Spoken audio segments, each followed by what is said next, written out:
Good morning, everyone, and welcome back to Morning Scriptures. Today we are on 2 Samuel chapter 14, and it is titled, Absalom Returns to Jerusalem. Now Joab, the son of Zeruiah, knew that the king's heart went out to Absalom. And Joab sent to Tekoa and brought from there a wise woman and said to her, Pretend to be a mourner and put on mourning garments.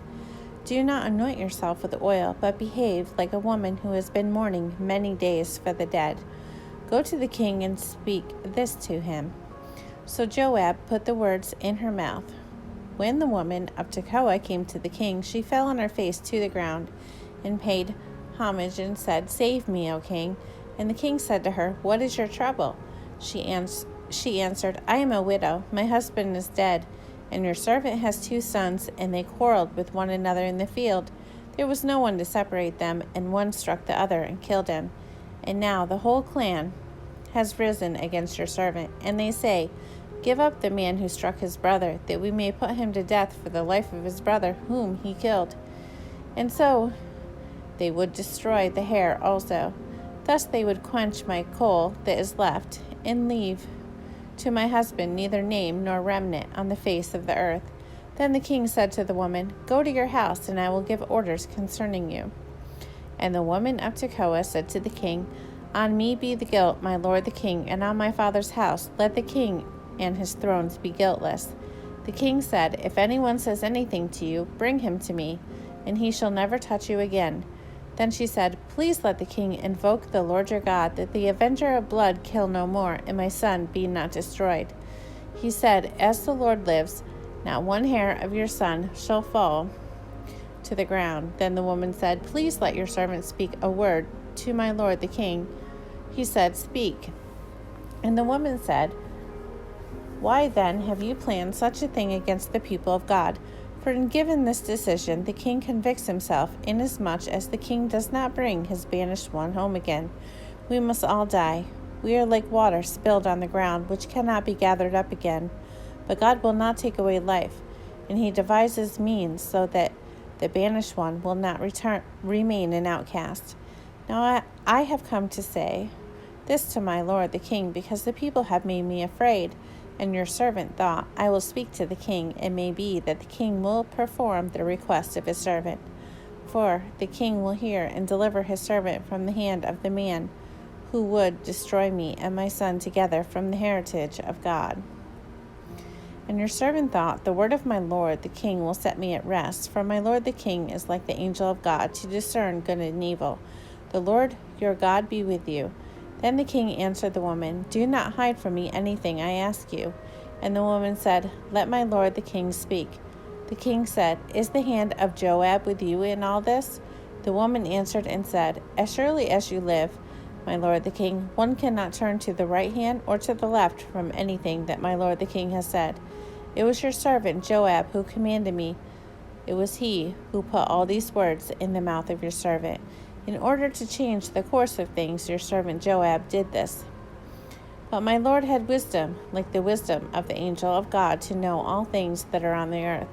Then the king said to Joab, Behold, now I grant this. Go back, bring back the young man Absalom. And Joab fell on his face to the ground and paid homage and blessed the king. And Joab said, Today your servant knows that I have found favor in your sight, my lord the king, in that the king has granted the request of his servant. So Joab arose and went to Geshur and brought Absalom to Jerusalem. And the king said, Let him dwell apart in his own house. He is not to come into my presence. So Absalom lived apart in his own house and did not come into the king's presence. Now in all Israel there was no one so much to be praised for his handsome appearance as Absalom. From the soles of his foot to the crown of his head there was no blemish in him. And when he cut the hair of his head, for at the very end of every year he used to cut it, when it was heavy on him, he cut it. He weighed the hair on his head 200 shekels by the king's weight. There were born to Absalom 3 sons and 1 daughter, whose name was Tamar. She was a beautiful woman. So Absalom lived 2 full years in Jerusalem without coming into the king's presence.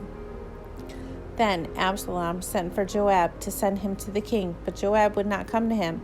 And he sent a second time, but Joab would not come. Then he said to his servants, "See, Joab's field is next to mine, and he has barley there. Go and set it on fire." So Absalom's servants set the field on fire. Then Joab arose and went to Absalom at his house and said to him, "Why have your servants set my field on fire?" Absalom answered Joab, "Behold, I sent word to you, 'Come here, that I may send you to the king to ask, why have I come from Geshur? It would be better for me to still be there. Now therefore, let me go into the presence of the king, and if there is guilt in me, let him put me to death." Then Joab went to the king and told him, and he summoned Absalom. So he came to the king and bowed himself on his face to the ground before the king. Then the king kissed Absalom. Chapter 15.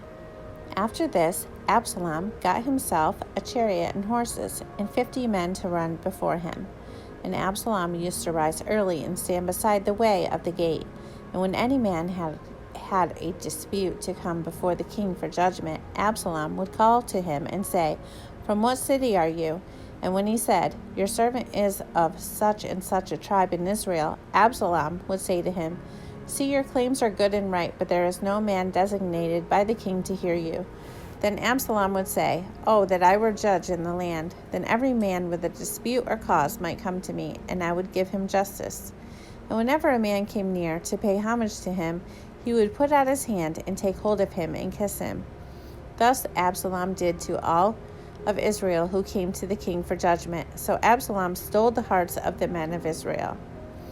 And at the end of 4 years, Absalom said to the king, "Please let me go and pay my vow, which I have vowed to the Lord in Hebron.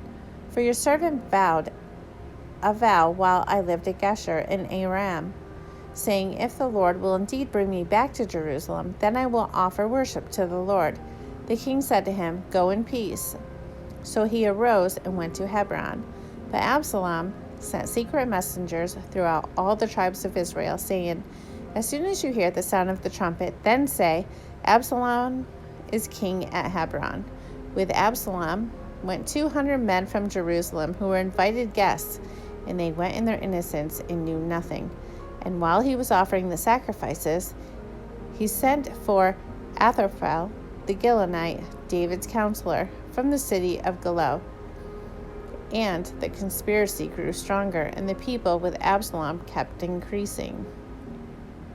And a messenger came to David, saying, "The hearts of the men of Israel had gone after Absalom."